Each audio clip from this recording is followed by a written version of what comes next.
Workshop में उपस्थित मैं कह सकता हूँ the pride of Rajasthan in medical field Padmashri awardee doctor Ashok Pande, आपके जीवन का पूरा समर्पण इस मेडिकल क्षेत्र में है और हमें सौभाग्य है कि she is a part of the team constituted by the Chief Minister to advise in the sector of medical health. Shri Neeraj के पवन जमीन जैसा श्रीमान शेखर अग्रवाल जी रिप्रेजेंट कर रहे हैं, श्रीमान Samuel president of UNICEF, doctor Ravi Gupta ji CEO elects technology main organizer of the NRHM and the distinguished guest of the seminar. वास्तव में ईलेट्स के साथ मिलकर के NRHM में जो अपने आज की वर्कशॉप को डिजाइन किया है, मुझे लगता है कि एक बड़ा माइलस्टोन राजस्थान के क्षेत्रों में बनेगा मेडिकल हेल्थ के क्षेत्र। हम कह सकते हैं कि 3 चीजों को लेकर के आज की इस पूरी वर्कशॉप को डिजाइन किया है, इसके बारे में सोचा है और दिन भर की चर्चा में जैसे मैं देखें अलग अलग सेक्शन रहने वाले हैं, उन्हीं क्षेत्रों में अपन कैसे आगे बढ़ सकते हैं इसके ऊपर पूरा डिजाइन करने की बात है। विशेष रूप से हम पीटी बोर्ड के ऊपर और कई CSR प्राइवेट पार्टनरशिप को कैसे इंट्रोड्यूस कर सकते हैं डिफरेंट सेक्टर्स में, इसके ऊपर एक डिस्कशन। और हम बहुत बड़े राजस्थान के बाहर के भी काफी कॉर्पोरेट ग्रुप्स के लोग भी यहाँ पर हैं और अलग स्टेट के ऑफिशियल्स भी यहाँ पर हैं। उन सब के माध्यम से रिसर्च राजस्थान में नवंबर में हम करने वाले हैं। राजस्थान में इंफ्रास्ट्रक्चर के सेक्टर में और पॉलिसी फ्रेमिंग में पिछले लगभग 1 साल में हम लोगों ने काफी काम किया, जिसका भी मिस्टर घोष ने आपने एक्सप्रेस किया है।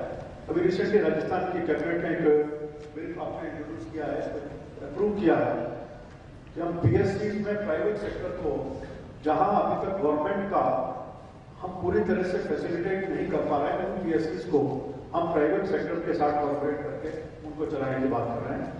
मुझे लगता है जैसा आपने कहा कि शायद देश भर में पहली चीज होगी और एक ऐसा प्रयास है कि राजस्थान उन स्टेट्स में से है जहां लगभग कोई 60% के आसपास रूरल एरिया है और उसमें भी बात करें तो देश का सबसे बड़ा सीमा का क्षेत्र राजस्थान से रहता है।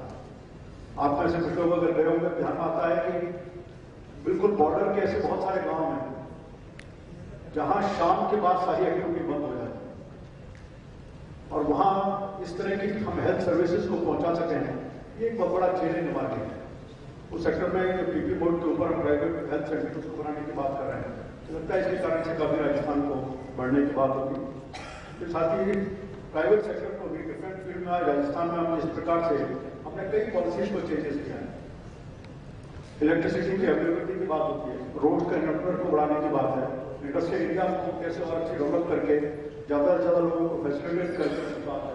साथ ही देखा कि हम इंडस्ट्रियल पॉलिसीज में भी कुछ चेंज करने की बात की, जिसके कारण से जो कई इन्वेस्टर्स राजस्थान में आए उनको इस एनवायरमेंट के कारण कोई प्रॉब्लम हो, इसको भी राजस्थान गवर्नमेंट ने चेंज करने का सारा प्रयास किया। एक और टेक्नोलॉजीज को एक्सचेंज कर कई स्टेट के लोग हैं, हर स्टेट ने अपने अपने क्षेत्र में कुछ प्रोग्राम्स किया और आज के सेमिनार में उन सबके एक्सचेंजेस की बात होगी। कई बार दुनिया में बहुत कुछ होता है लेकिन इंटरेक्शन नहीं होने के कारण कुछ बात सामने नहीं आता। कुछ राजस्थान में कुछ किया है वो आप लोग के सामने आएगा, आपके स्टेट्स में बहुत कुछ चीज हुई होंगी, उसको भी हम लोग लेकर के क्या नया राजस्थान में शुरू कर सकते हैं जो आज कहीं ना कहीं इस एमएमआर रेट को कैसे कम कर सकते हैं, ये बड़ा चैलेंज हमारे सामने है। अभी इन 3 चीजों को लेकर के आज इस सेमिनार में सारा अपन काम करके किसी कंक्लूजन पर पहुंचने की बात होती है। वैसे राजस्थान की सरकार ने पिछले दिनों जैसे बताया कि डिफरेंट फील्ड्स में काम किया है। एक मैं कह सकता हूँ कि एक विजनरी लीडरशिप में हम लोग काम कर रहे हैं। श्रीमती वसुंधरा राजन चीफ मिनिस्टर राजस्थान एक विजन लेकर के कहीं पूरा ब्लूप्रिंट राजस्थान का लेकर के हम कैसे कॉमन सेक्टर के पास पहुंच सकते हैं। एक बिल्कुल जो लास्ट पॉइंट पर बैठा हुआ उस तक पहुंचने का हमारा लक्ष्य है। उसके माध्यम से जहां मेडिकल की फैसिलिटी उसको पहुंचा सके, ओवरऑल डेवलपमेंट राजस्थान को, इन्वेस्टमेंट राजस्थान में है, जॉब की अपॉर्चुनिटी राजस्थान में हो, जो यहाँ का टैलेंट है उसको भी यूज कर सके, इसका पूरा प्रयास राजस्थान की सरकार के द्वारा लगातार किया जाए। मेडिकल फील्ड में भी कई नए प्रयोग हम लोग किए। हमारे यहाँ के स्वास्थ्य मंत्री जी आज के सत्र में आपके साथ रहने वाले हैं, राजेंद्र राठौड़ जी और उनकी पूरी टीम है। पिछले 1-1.5 साल में कई नए प्रोग्राम यहाँ किए हैं जो सफल भी हो रहे हैं। ऑर्गन ट्रांसप्लांट को एक लंबे समय से डिमांड थी राजस्थान में भी, हमारे यहाँ के लोगों को बाहर जाना पड़ता था। एक एक्सपर्ट की टीम हमने तैयार की, उनको सबको ट्रेन करने के लिए दिल्ली भेजा, कुछ और डिफरेंट इंस्टीट्यूशन में, और ट्रेन करने के बाद ऑर्गन ट्रांसप्लांट अलग फिल्म बना करके इसके ऊपर काम शुरू किया है। ये बात सही है कि अभी पूरी तरह सक्सेसफुली इसके रिजल्ट को नहीं ला, लेकिन एफर्ट चल रहे हैं, उसके ऊपर काम शुरू हुआ है। मुझे लगता है कि जल्दी इन एफर्ट्स के रिजल्ट आएंगे और राजस्थान को इस सबका एक फायदा मिल पाएगा जो इन्वेस्ट कर सकते हैं। बहुत सारी चीजों के साथ साथ एक हेल्थ टूरिज्म भी राजस्थान में एक खड़ा होगा। यहाँ के जितने भी इंस्टीट्यूशंस हैं उन इंस्टीट्यूशंस की सर्विसेज अब राजस्थान का एसएमएस मेडिकल कॉलेज अपने आप को लगता है कि नॉर्थ इंडिया के उन हॉस्पिटल्स में है जहां कई स्टेट के लोगों को कैटर करता है। आज पंजाब के लोग आते हैं, हरियाणा आता है, मध्य प्रदेश आता है, उत्तर प्रदेश आता है, गुजरात के लोग यहाँ तो नहीं, लेकिन उदयपुर के क्षेत्र में आने का तो ऐसे कई स्टेट्स के लोगों को कैटर करने की बात होती है। और एसएमएस हॉस्पिटल अकेला इन सबको कैटर नहीं कर सकता था, इसलिए हमने प्राइवेट सेक्टर को किया। बड़े पैमाने पर यहाँ कई ग्रुप्स ने अपने यहाँ हॉस्पिटल यहाँ खोले हैं, उनकी सर्विसेज भी आ रही है। इस कारण से एक मेडिकल टूरिज्म के नाते से डेवलप हो रहा है। कैंसर का एक इंस्टीट्यूट मेडिकल यूनिवर्सिटी के साथ मिलकर के हमने उसको शुरू करने का तय किया है। वैसे तो बीकानेर मेडिकल कॉलेज राजस्थान का एक कैंसर के नाते से देश में अपनी पहचान बना करके खड़ा हुआ है, तो सर्विसेज दे रहा है। एम्बुलेंस हम 108 की एम्बुलेंस सर्विसेज हमारे राजस्थान में चलती थी और कई तरह की कंप्लेंट्स और पिछले कुछ सालों में ये लास्ट बीजेपी की जो गवर्नमेंट उसके केंद्र में शुरू किया था, लेकिन पिछले कुछ सालों में इसकी सर्विसेज में काफी कंप्लेंट थी, लेकिन पिछले 1 साल में स्ट्रेंथन करने का काम किया और उनके पूरे प्रोग्राम को हम ट्रैक कर सके। इसलिए जीपीएस सिस्टम उनके साथ इंट्रोड्यूस करके हम कैसे मैगजीन कोई भी कंप्लेंट आने के बाद तुरंत उसको पास पहुंचा कि नहीं, और उसने क्या किया, इसको ट्रैक करने का काम शुरू किया है। 104 जो कहीं मदर्स की जो प्रेगनेंसी के पीरियड की बात होती है, उसकी डिमांड का असर पहुंचने के बाद एम्बुलेंस की रहती है, उसको भी इसी लाइन में हम जीपीएस के साथ जोड़ने का राजस्थान की हेल्थ मिनिस्ट्री इसके ऊपर काम कर रही है। जल्दी इसको भी करेंगे जिससे कि तुरंत इसको फैसिलिटेट किया जा सके।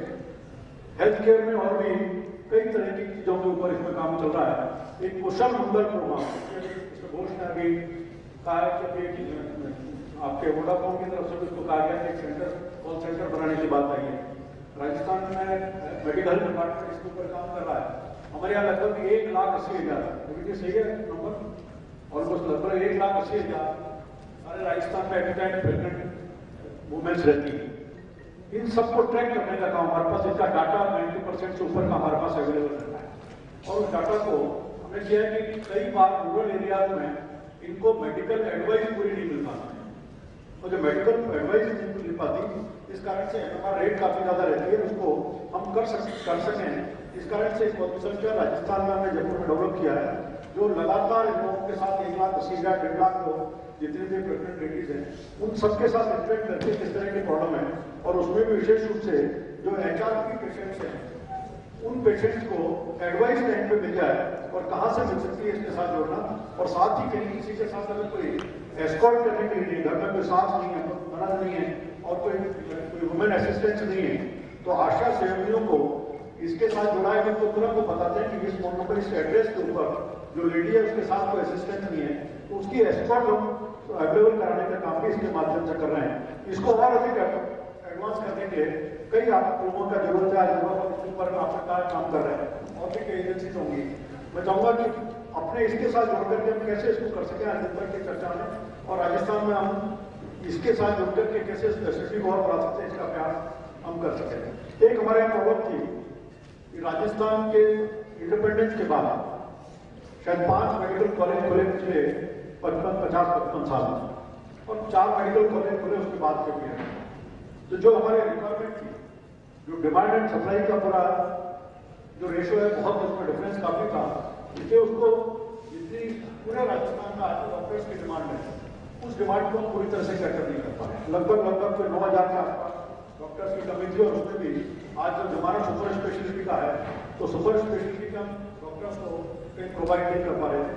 तो हमारे यहाँ हेल्थ मिनिस्टर साहब ने एक स्कीम को इंट्रोड्यूस किया कि कोई ब्रिज कोर्स स्टार्ट किया, किसी भी सुपर स्पेशलिटी का जो मेडिकल ऑफिसर है जिसने सिंपली एमबीबीएस किया है उसको ब्रिज कोर्स 1 साल का करने के बाद इस फील्ड में वो करते हैं जिसकी सुपर स्पेशलिटी के लिए उसको एलिजिबल मान सकते हैं। तो पूरा पीजी के कोर्स में उसमें लिमिटेड सीट्स होती हैं, पूरा टाइम जो निकलेगा। तो इस कोर्स के माध्यम से हमने इसको मीट आउट करने की काफी कोशिश की है और उसी के लिए प्रयास है जो पीएससी में जो डॉक्टर्स की कमी और सबसे कारण से हम जो प्राइवेट सेक्टर को आने का जो कैबिनेट ने अप्रूव किया है उसी की दिशा में इसका भी एक प्रयास राजस्थान की सरकार ने किया है। डॉक्टर्स की कमी के लिए प्रोसेस रिक्रूटमेंट का काफी बड़ा होता है और उस रिक्रूटमेंट के पूरे प्रोसेस को अगर हम करते हैं तो कई महीनों उसमें निकलेंगे। इसलिए एक नई हमने इनोवेटिव स्टार्ट किया, जब वॉक इन इंटरव्यू किया, कोई भी जहाँ चाहता है अपने कंसर्न जिले में जाकर के सीएमएचओ को अप्रूव करें, वहाँ पर अपनी एप्लीकेशन से इमीडिएटली सीएमएचओ इंटरव्यू करेगा, वॉक इन इंटरव्यू करके उसको डिजाइन करके उसको पोस्टिंग दे देंगे। और इसका रिजल्ट आया कि काफी जगहों पर लोगों को एम्प्लॉयमेंट दे चुके हैं और कुछ अपनी इस डिमांड को मीट आउट उसमें से कर पाए जाए। इसमें बाकी आवश्यकता है, काफी चीजों को तो राजस्थान की सरकार ने किया है। मुझे लगता है कि आज आवश्यकता इस बात की है, जमाना वो है कि केवल सरकारों के भरोसे काम नहीं है। हम कितनी भी बात करें, हमारे रिसोर्सेज भी लिमिटेड सरकारों के पास है और कुछ सरकारों से अपने अपने काम की कोई प्रॉब्लम दिखाई रहती है। इसलिए एक्सपर्ट्स का बाकी कॉर्पोरेट ग्रुप्स का भी अगर साथ देना होगा और प्राइवेट पार्टनरशिप की बात आएगी तो शायद ज्यादा क्षेत्र को एरियाज को कैटर कर पाएंगे। साथ ही इसमें निकल करके बहुत बड़ी जो नई नई टेक्नोलॉजी है, आज कहीं ई गवर्नेंस को कितना यूज कर सकते हैं, इलेक्ट्रिस के ऊपर काम कर रहा है, इलेक्ट्रिक भी है, बाकी भी इसी गवर्नेंस के ऊपर काम कर रहे हैं।